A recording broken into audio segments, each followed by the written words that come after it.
اعوذ باللہ من الشیطان الرجیم بسم اللہ الرحمن الرحیم ان اللہ وملائکتہ یصلون علی النبی یا ایہا الذین آمنوا صلوا علیہ وسلموا تسلیما اللہم صلی علی محمد وآل محمد اللہم صلی علی محمد وآل محمد اللہم صلی علی محمد وآل محمد اجل فرجہم واحشرنا معاہم روی عن فاطمة الزہراء سلام اللہ علیہا انہا قالت دخل علی برسول اللہ صلی اللہ علیہ وآلہ وسلم فی بعض الایام وقال لی یا فاطمة انی لا اجد فی بدنی ضعفا فقلت له اعوذک باللہ یا ابت من الضعف فقال یا فاطمة ایتینی بالقصاء الیمانی وغطینی بہ قالت فاطمة سلام اللہ علیہا فاتیتہ بالقصاء وغطیتہ بہ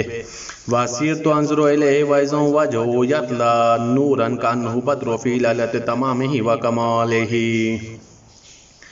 قالت فاطمة سلام الله عليها فما كانت إلا ساعة وإذا بولد الحسن عليه السلام قد أقبل وقال السلام عليك يا أمه فقلت عليك السلام يا قرة عيني وثمرة فؤادي فقال لي يا أمه إني أشم عندك رائحة طيبة كان رائحة جد رسول الله صلى الله عليه وآله فقلت نعم إن جدك نائم تحت الكساء فقال الحسن عليه السلام نائب الكساء وقال السلام عليك يا جد السلام عليك يا رسول الله أتأذن لي أن أدخل معك تحت هذا الكساء فقال له نعم قد أذنت لك فدخل الحسن عليه السلام معه تحت الكساء قالت فاطمة سلام الله عليها فما كانت إلا ساعة وإذا بولد الحسين عليه السلام قد أقبل وقال السلام عليك يا أمه فقلت عليك السلام يا قرة عيني وثمرة فؤادي فقال يا أمه إني أشم عندك رائحة طيبة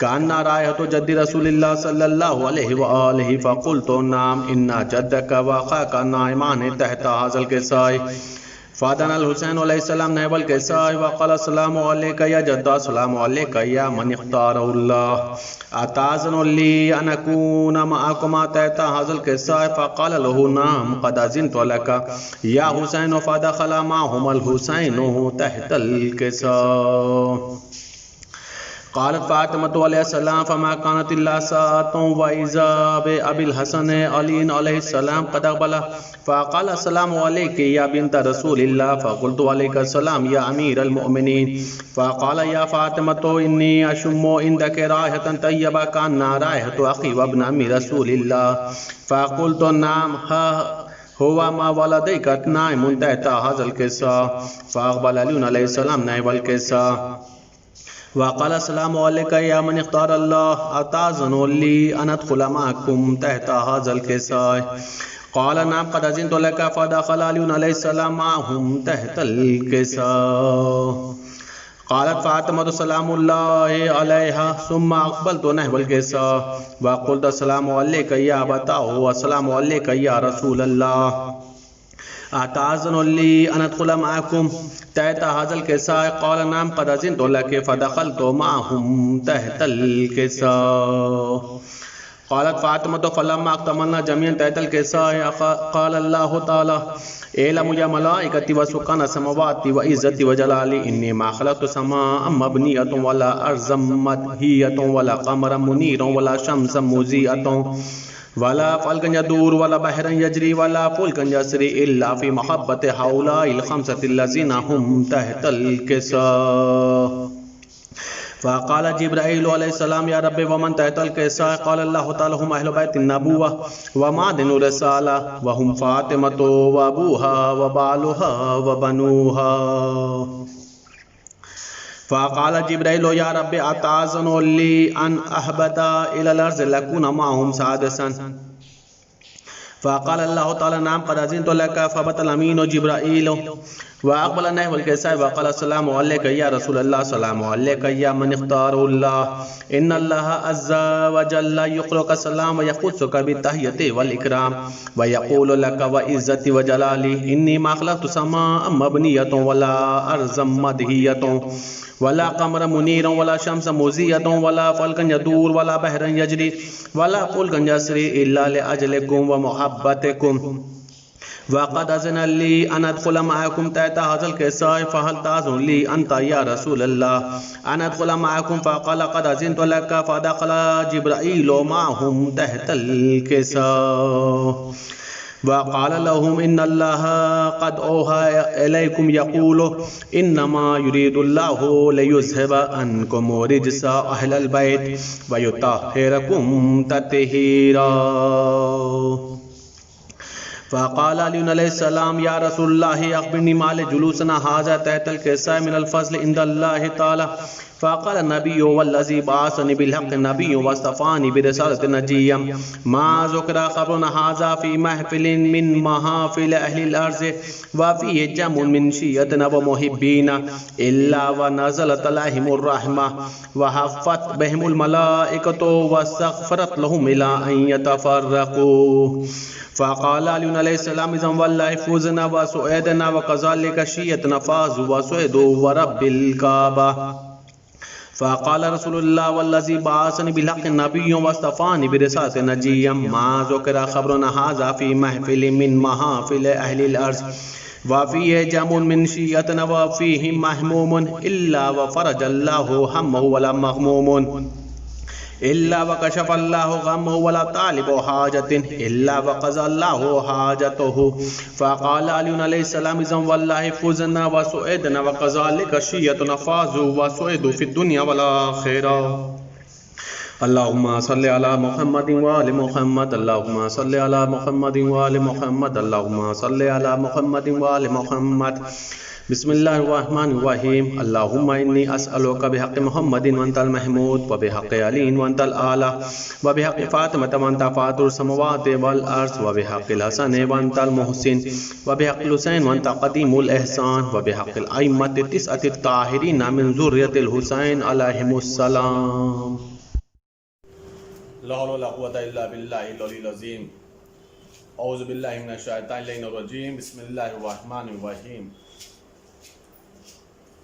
الحمد لله رب العالمين والصلاة والسلام على أشرف الأنبياء والمرسلين سيدنا ونبينا وشفيع ذنوبنا وطبيب نفوسنا مولانا مولى الكونين امام المشرقين والمغربين جد الحسن والحسين حبيب الہ العالمین بالقاسم محمد وعلى آل بیتہ الطیبین الطاہرین المعصومین المظلومین المنتخبین المنتجبین. اما بعد فقد قال الله تبارك وتعالى في القرآن الكريم وهو أصدق القائلين وقوله الحق.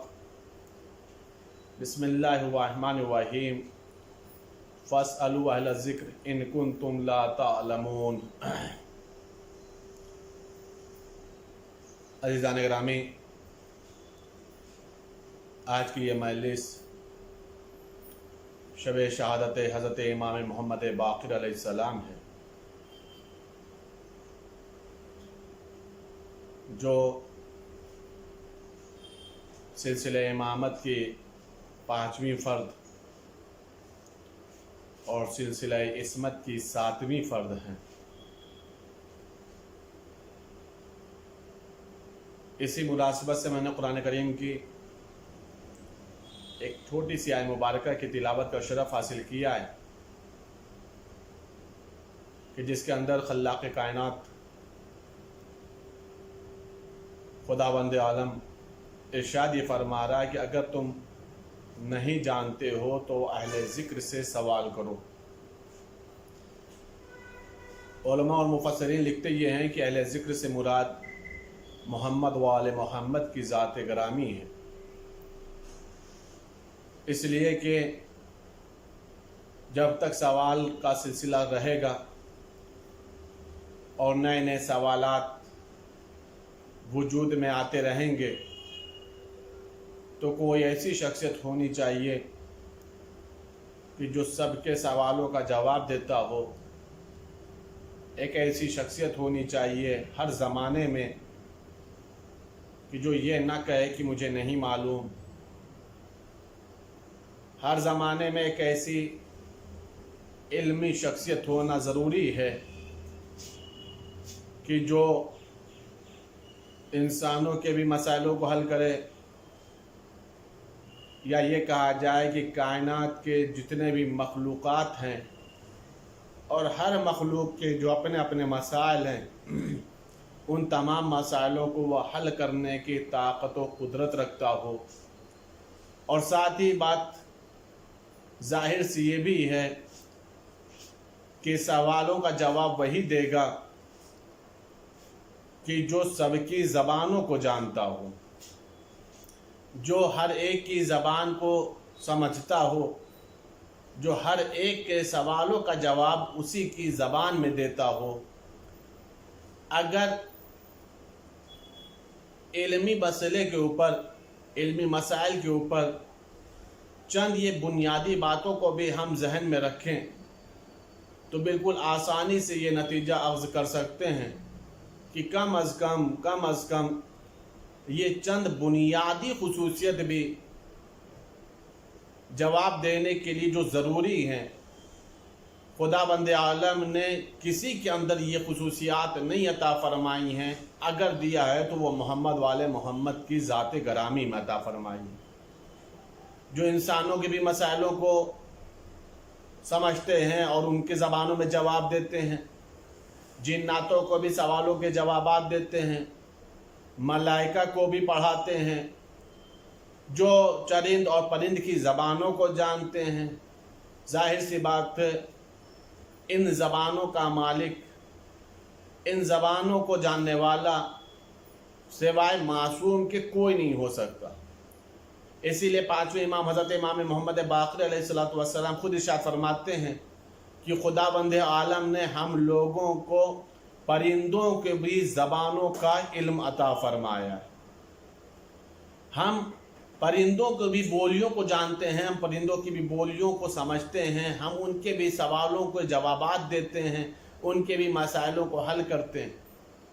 اور تواریخ کے اندر اگر آپ دیکھیں گے تو تقریباً ہر معصوم کے زمانے میں آپ کو ایسے بہت سارے واقعات اور معجزات ملیں گے کہ جہاں پر ان لوگوں نے انسانوں کے تو مسائل کو حل کیا ہی ہے، غیر انسانوں کے بھی مسائلوں کو حل کیا ہے، چاہے وہ جنات ہوں، چاہے وہ چرند پرند ہوں، چاہے وہ جانور میں جنگل میں رہنے والے جانور ہوں، ان کے سوالوں کو سنا بھی ہے، ان کے حق میں دعائیں بھی کی ہیں اور ان کے مسائلوں کو حل بھی کیا ہے۔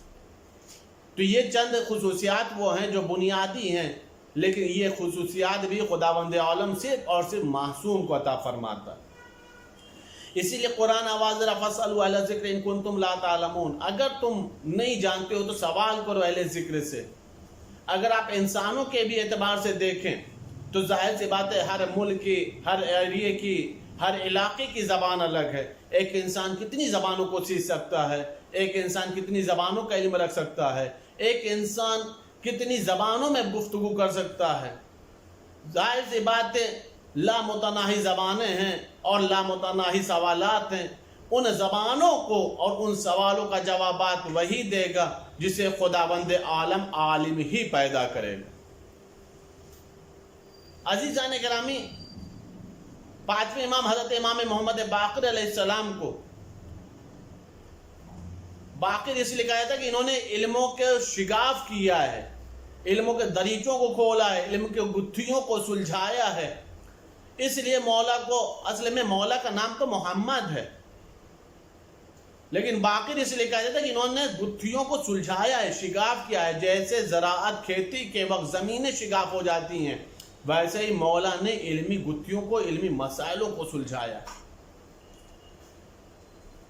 ائمہ میں یہ وہ امام ہیں جنہیں پیغمبر اکرم حضرت محمد مصطفیٰ صلی اللہ علیہ وآلہ وسلم نے اپنے صحابی جناب جابر ابن عبداللہ انصاری کے ذریعے سلام کہلوایا۔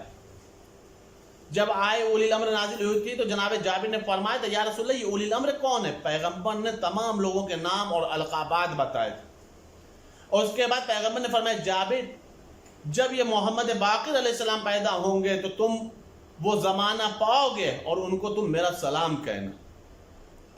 عزیزان گرامی، یہ روایت آپ اکثر و بیشتر سنا کرتے ہیں، لیکن اس روایت کا ایک جملہ ہے جو بہت ہی کم پڑھا جاتا ہے، بہت ہی کم لوگوں نے سماعت فرمایا ہے۔ میں اس جملے کی طرف آپ کو متوجہ کرنا چاہ رہا ہوں۔ دن گزرتا رہا، راتیں گزرتی رہیں، سال گزرتا رہا، زمانہ گزرتا رہا، پیغمبر اکرم کی شہادت ہو گئی، شہزادی کونین کی شہادت ہو گئی، مولا امیر المومنین کی شہادت ہو گئی، امام حسن علیہ السلام کی شہادت ہو گئی، امام حسین علیہ السلام کا زمانہ گزر گیا ہے، چوتھے امام کا دور آ گیا۔ لیکن جابر ہیں جو پیغمبر کے صحابی ہیں، بزرگ صحابی ہیں، پیغمبر کے دور سے چلتے چلتے چوتھے امام کے دور تک آ گئے، لیکن پیغمبر کی بشارت پر بھی یقین ہے، پیغمبر کی پیشن گوئی پر بھی یقین اور ایمان ہے۔ جانتے ہیں کہ مجھے اس وقت تک نہ وفات آئے گی، نہ میں سپرد خاک کیا جاؤں گا، جب تک میں پانچویں جانشین کو دیکھ نہ لوں اور پیغمبر کی سلام جیسی امانت کو ان تک پہنچانا۔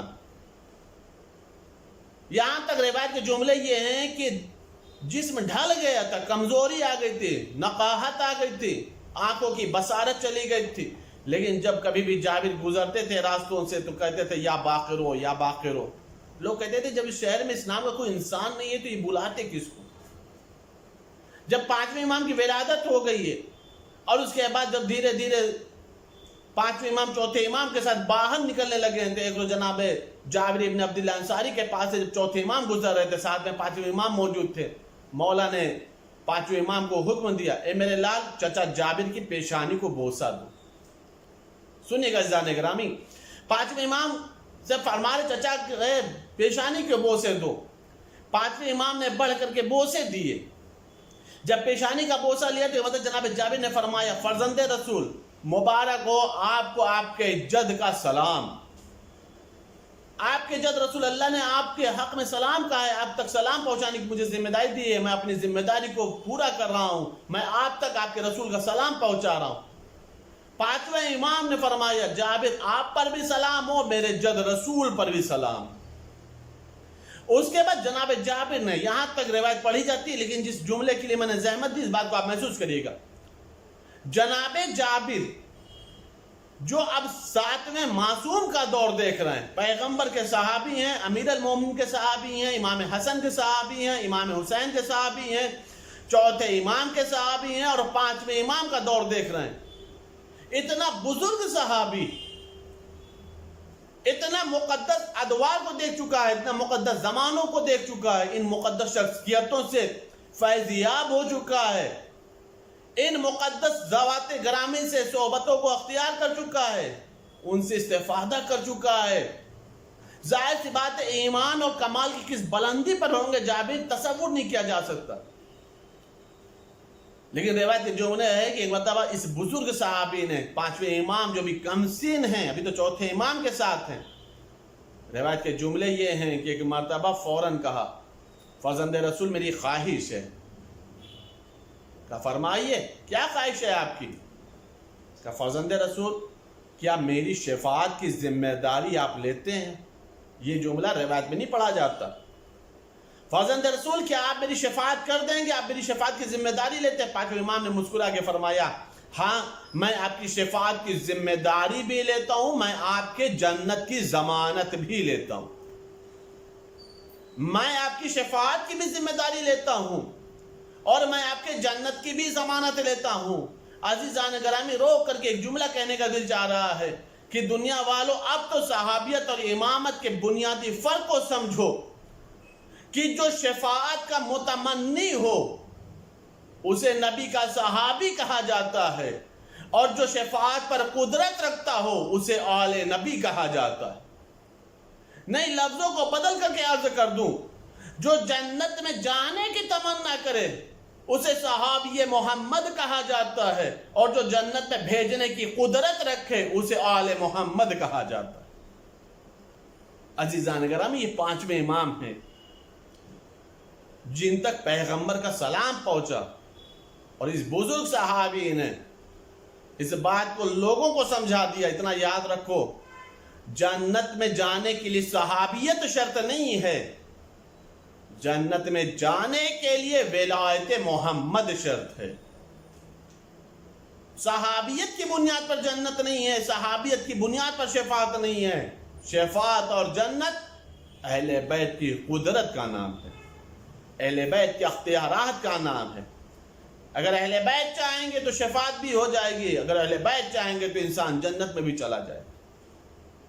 پانچویں امام نے علمی گتھیوں کو سلجھایا، کیونکہ یہ وہ دور تھا کہ جس دور میں مولا کو اپنے جد کی شریعت کو فروغ دینے کا کافی موقع مل گیا. پانچویں امام اور چھٹے امام دونوں امام کا دور وہ ہے کہ جس دور میں شریعت کافی فروغ پائی ہے. بہت ہی زیادہ لوگوں تک مسائلوں کو پہنچایا گیا، شریعت پہنچائی گئی ہے، احادیثوں کو پہنچایا گیا ہے، تفاسیر کو پہنچایا گیا ہے. یعنی یہ کہا جائے کہ بالکل آسانی ہو گئی تھی اور دوروں کے مقابلے میں پانچویں امام اور چھٹے امام کے زمانے میں. اتنا علم لوگوں نے حاصل کیا کہ چند شاگرد خود امام بن بیٹھے. ظاہر سی بات ہے، سوچنے والی بات ہے، جب شاگردوں کے اندر اتنا علم تھا کہ لوگوں نے ان کو امام مان لیا. لیکن بہرحال یہ بد نصیبی کی بات تھی کہ شاگردوں کو امام تسلیم کر لیا گیا، جو خود امام تھے ان کی امامت کا انکار کر دیا گیا. جنہیں اللہ نے امام بنایا تھا ان کی امامت کے منکر ہو گئے، جو خود ان اماموں کے شاگرد تھے ان کی امامتوں کو تسلیم کر لیا گیا. روایت کے جملے ہیں کہ مولا نے بہت سارے علمی مسائلوں کو حل کیا. ایک شخص آیا پانچویں امام حضرت امام محمد باقر علیہ السلام کے پاس، اور آنے کے بعد کہا فرزند رسول آپ سے ایک سوال تھا. کہا کیا سوال؟ کہا فرزند رسول یہ بتائیے ایک مومن پر خداوند عالم کا کیا حق ہے؟ مولا نے اس سوال کے جواب کو دینا مناسب نہیں سمجھا. مولا بار بار اس کو منع کر رہے لیکن اس کا اصرار بڑھتا جا رہا. غور کریے گا عزیزان گرامی، مومن کا درجہ کیا ہے، مومن کا مرتبہ کیا ہے. کہا فرزند رسول کیا ہے؟ مولا نے فرمایا خداوند عالم کی نگاہ میں مومن کا مرتبہ، مومن کا درجہ، مومن کی عظمت و منزلت یہ ہے کہ اگر مومن کہہ دے تو یہ درخت اپنی جگہ کو چھوڑ دے. ایک درخت کی طرف مولا نے اشارہ کیا کہ اگر یہ درخت کو اشارہ کر دے تو درخت اپنی جگہ کو چھوڑ کر اس کے پاس آ جائے. یہ ہے مومن. راوی کہتا ہے یہ سائل یہ کہتا ہے کہ میں نے صرف پوچھا، مولا نے جواب دیا، میں نے یہ دیکھا کہ درخت نے اپنی جگہ کو چھوڑ دیا. مولا تک آ گیا. کہا مولا آپ نے کہا نہیں، میں نے کہا نہیں، یہ درخت نے اپنی جگہ کو کیوں چھوڑ دیا؟ مولا نے فرمایا مومن اور امام کے فرق کو بتانے کے لیے. مومن وہ ہے جو کہتا ہے تو درخت جگہ کو چھوڑتا ہے، امام وہ ہے جو ارادہ کر لیتا ہے تو چیزیں اپنی جگہوں کو چھوڑ کر کے امام تک پہنچ جاتی.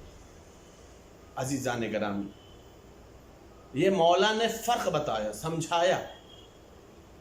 بہرحال دنیا کے اندر صاحب ایمان ہو جانا اور مومن کے کمال تک پہنچ جانا، ایمان کی منزلوں کو طے کر لینا واقعی بہت بڑی بات ہے. امام تو خیر امام ہے.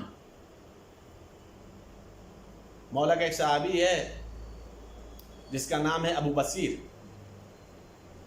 نابینا ہو گیا، آنکھوں کی روشنی چلی گئی، بینائی ختم ہو گئی.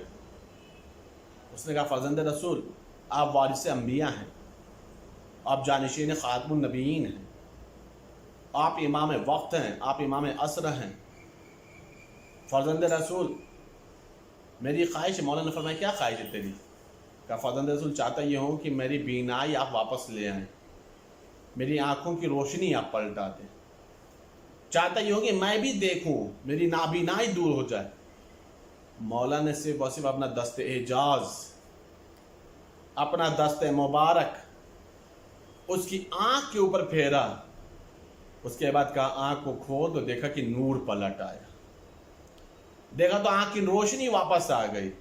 اب اس کے اندر دیکھنے کی طاقت پیدا ہو گئی، نابینائی ختم ہو گئی. عزیزان گرامی، نور کو پلٹانا یہ تو ان کی انگلیوں کے اشارے کے کام ہے. اگر یہ چاہیں تو ان کے جد سورج کو پلٹا دیتے ہیں، جو کائنات کا نور ہے، جو کائنات کو منور کرتا ہے. اگر انہی کا پوتا ابو بصیر کی آنکھوں کا نور پلٹا دے تو انسان کو تعجب نہیں کرنا چاہیے. خداوند عالم نے انہیں طاقت عطا فرمائی، خداوند عالم نے انہیں قوت عطا فرمائی، یہ وہ ذات ہے۔ پانچویں امام 2 سال اور 6 مہینے کے تقریباً تھے، یعنی تقریباً 2.5 سال کے مولا تھے، اس لیے کہ 57 ہجری میں مولا کی ولادت ہے، 1 رجب 57 ہجری میں، اور کربلا کا معرکہ ہوا ہے 61 ہجری میں، تو یہ تقریباً 2.5 سال کا عرصہ بنتا ہے۔ اور مولا نے کربلا جیسی عظیم سانحہ، کربلا جیسی عظیم مصیبت کی چشمدید گواہ ہے۔ جو تمام مصیبتیں دوسرے لوگوں پر پڑی ہیں، وہ 2.5 سال میں مولا نے کربلا کی مصیبتوں کو برداشت کیا۔ آج اسی امام کی شب شہادت ہے۔ مولا کی شہادت کیسے ہوئی؟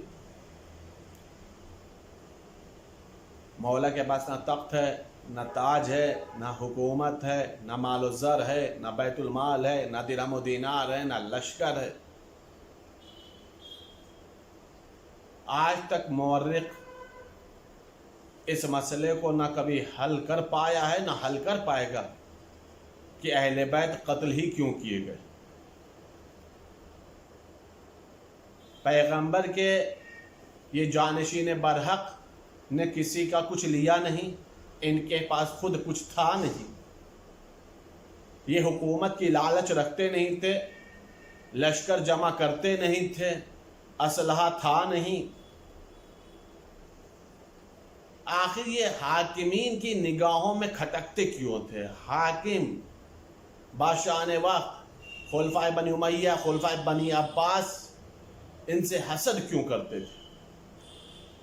اس کی وجہ صرف اور صرف یہ ہے کہ اللہ نے جو انہیں کمال عطا فرمایا تھا، وہ کمال خلفائے بنی امیہ، خلفائے بنی عباس کے گلے سے اترتا نہیں تھا، اور جب حسد کی آگ بہت زیادہ بھڑک جاتی تھی تو نتیجہ یہ ہوتا تھا کہ یہ امام کے قتل کا سامان فراہم کر دیتے تھے، اہل بیت کو قتل کر دیتے تھے، اہل بیت کو شہید کر دیتے تھے، پیغمبر کے جانشین برحق کو قتل کر دیتے تھے۔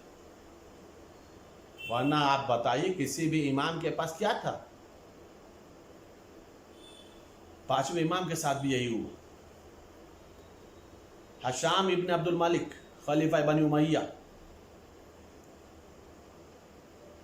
روایت کے جملے یہ ہیں کہ جب اس نے مولا کو 9 سال تک دیکھا اور کوئی بھی حربہ استعمال نہیں کر پا رہا کہ کیسے مولا کو قتل کرے، کیسے مولا کو شہید کرے، اور مولا کی ذات کو برداشت نہیں کر پا رہا، تو روایت کے جملے ہیں کہ وہی طریقہ استعمال کیا جو اس کے پہلے کے خلفاء نے استعمال کیا تھا،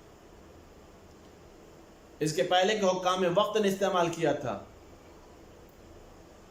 سلاطین زمانہ نے استعمال کیا تھا، زہر کے ذریعے سے دیا۔ زہر ہے لیکن طریقہ بدل دیا، نہ شربت میں دیا ہے، نہ کھانے میں دیا، نہ انگور میں دیا، کیا زین، جو گھوڑے کی زین ہوتی ہے،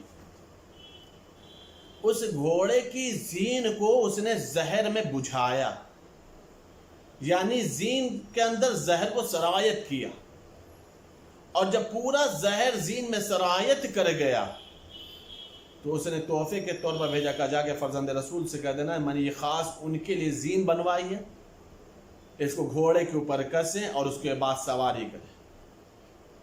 مولا نے زین کو دیکھا اور کہا کہ ٹھیک ہے، جب میرے لیے بنی ہے تو میں ہی اس پر سوار ہوں گا، لیکن مجھے معلوم ہے اس زین کے اندر کیا ہے، مجھے پتہ ہے کہ حاکم کا ارادہ کیا ہے۔ مولا نے سواری کو منگایا، گھوڑے پہ زین کو کسا اور اس کے بعد مولا بیٹھے۔